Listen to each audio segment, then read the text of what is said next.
Hello. हम पढ़ रहे हैं आज effect of acids and bases on animals and plants.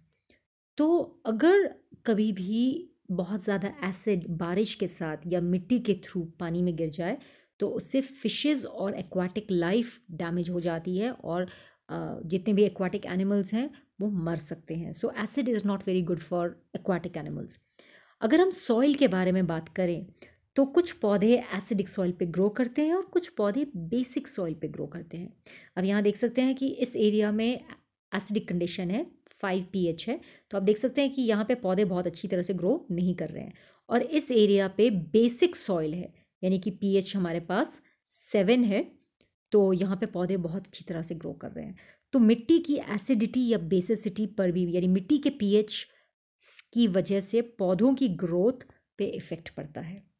अगर हम बात करें पीएच के बारे में इन एवरीडे लाइफ, तो इंडाइजेशन एक बहुत अच्छा एग्जांपल आता है।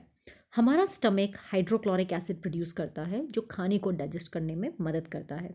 कभी कभी स्टमक बहुत ज़्यादा एसिड रिलीज करता है जिसके वजह से इंडाइजेशन या एसिडिटी की प्रॉब्लम हो जाती है।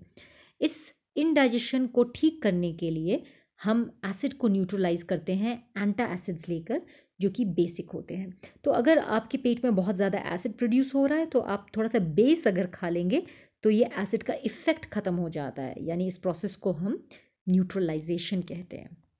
न्यूट्रलाइजेशन कहते हैं। तो अगर आपके पेट में बहुत एसिडिटी है तो आप कोई एंटा एसिड ले सकते हैं, जैसे कि इनो।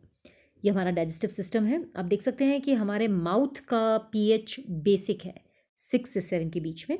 स्टमक का पीएच 1 से 2 के बीच में है, यानी इट इज़ हाईली एसिडिक। और स्मॉल इंटेस्टाइन का पीएच हमारा 7 से 7.5 के बीच में है, यानी कि इट इज़ बेसिक। हमारे स्टमक में अगर बहुत सारा एसिड प्रोड्यूस हो जाए तो इस मेथड को हम एसिडिटी कहते हैं।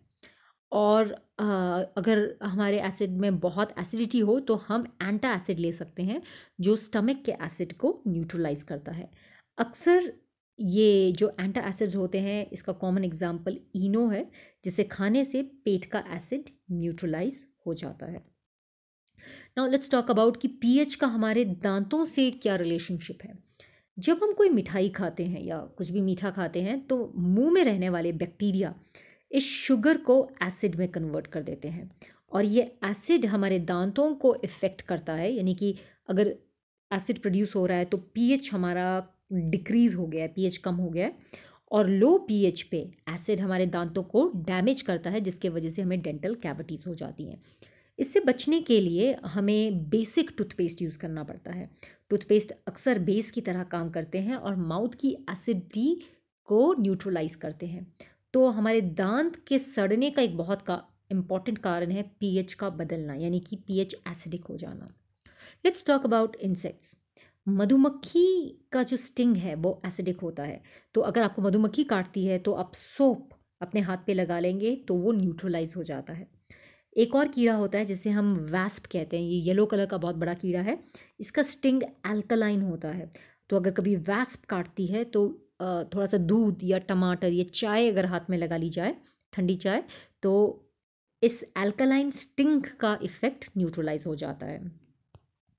इसके अलावा चींटियाँ जब हमें काटती हैं तो चींटियाँ हमारे बॉडी में फॉर्मिक एसिड रिलीज़ करती है, और इस फॉर्मिक एसिड से हमें अंदर चुभन होती है। इसको न्यूट्रलाइज करने के लिए हमें कोई बेसिक सब्सटेंस यूज़ करना पड़ता है, जैसे कि बेकिंग सोडा, जिंक कार्बोनेट या हाइड्रोजन कार्बोनेट।